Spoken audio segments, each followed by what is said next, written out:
and girls, and welcome to Kids on the Living Edge. I'm Miss Shayla, and I'm so glad to see you guys today. So today we are going to continue in our lessons on help. We've been learning about how God helps us and how he has helped Moses and the Israelites. So Moses was afraid to do what God called him to do. He thought he was not enough. He thought he was too weak.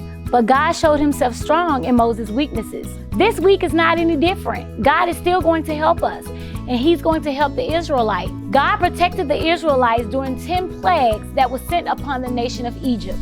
So let's get ready for our video with Callie's World.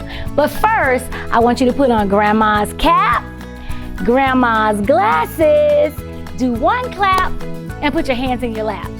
Now you are being a good listener. See you in a moment.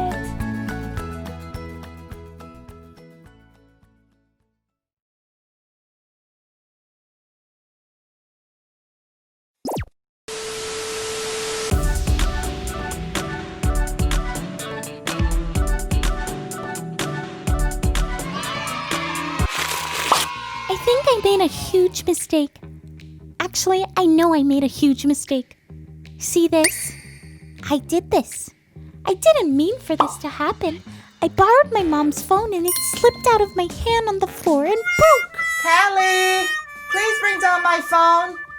What to do? What to do? I'm waiting. Coming, Mom. What should I do? I think this will be my final vlog for my entire life. Friends, were you ever about to be in the biggest trouble of your life? What will she do? I feel like she will be so disappointed in me. Maybe she will be mad and not talk to me. Oh no. Maybe I'll have to eat double portions of veggies. Here's a comment from Gray. Gray says, maybe you can read something in the Bible to help. Let me Google. God helps people. Oh, look here. It's time for our Bible story. Last week, we left off with Moses being told by God to take his brother, Aaron, and free his people, the Israelites. It might have sounded like a simple thing, but it ended up being very challenging. It was complicated because the people of Israel had become such a huge part of Pharaoh's nation. They had been held captive in Egypt for a very long time. For generations, actually. But God was tired of Pharaoh refusing to set the people free. Moses was told to go with one message to Pharaoh, to let my people go. But Pharaoh said no. So God decided to send plagues. Plagues were really painful disasters sent to Egypt by God to force the Pharaoh to let God's people go. God knew Pharaoh's heart wasn't changing. He did not want to let God's people go. Pharaoh would see the power of God through the plagues and allow Israel to be free.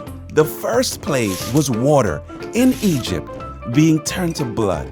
But Pharaoh would still not let God's people go. The second plague was frogs being sent everywhere. But that didn't work. So a third plague was sent. The third plague was dust turned to gnats. Gnats are tiny bugs that fill the air. The fourth plague were flies. Then the fifth plague were all the horses and all the cows and all the sheep died. But none of it worked. Pharaoh was a stubborn ruler and didn't want to let God's people go. No. With the sixth plague, the people and animals all got boils on their skin. Painful sores covered them. The seventh plague, it rained ice. Hail fell from the sky. The eighth plague, locusts ate up all the plants. Yet, Pharaoh still wouldn't let God's people go. With the ninth plague, everything went dark for 3 days. Moses went to Pharaoh, "Let my people go." And do you know what Pharaoh said? He said no. The 10th plague was the worst one. All the oldest sons in Egyptian homes died in their sleep. This plague was devastating. Pharaoh finally changed his mind and decided to let God's people go.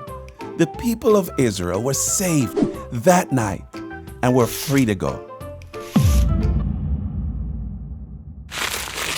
That's good news for us, friends. I bet God helps us when we are in trouble. I mean, breaking my mom's phone is pretty serious, but maybe God can help me. Maybe God will help my mom see that I'm really sorry, and I will be more careful from now on. And I bet God will help me with other things too, like making wise choices and being with me when I'm afraid. I'm so glad God helps everyone. This is a comment from Susan. Once I broke my mom's phone and she was mad, but she told me she loves me anyway. I'm sure your mom will say the same. So be brave. Thanks, friends. You have been so helpful. And don't forget how helpful God is. God helps us when we are in trouble.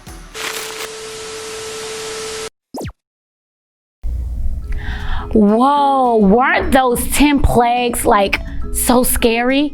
I mean, locusts, frogs, water turning into blood? What would you do? But you know what? That's no problem for God, because God protected his people when Pharaoh's stubbornness brought those 10 plagues upon the land. Even though Pharaoh brought trouble on Egypt, God protected his people. After 10 plagues, Pharaoh finally let God's people go. You know, like Pharaoh, sometimes we can be very stubborn. You know, we don't want to follow the rules the first time. We don't want to do what our parents are telling us to do or asking us to do. And we kind of push against that. But you know what? We don't want to be that way, because we want God to be able to help us through those things. So when we're stubborn and we're not being obedient, we want to ask God to help us. You know, God, I'm weak and this is going to cause trouble for me, just like the plagues caused trouble for Pharaoh. So can you please just help me? Even though we get in trouble sometimes and we do wrong, but God is so merciful. And that's the great thing about it. His mercy helps us. He keeps us out of trouble. So God is merciful and he will help us when we get into those places where we haven't done what we were supposed to do and we get into trouble. God will help us. He forgives us every time we ask him. So this week, I want you to thank God for his protection over you and your family.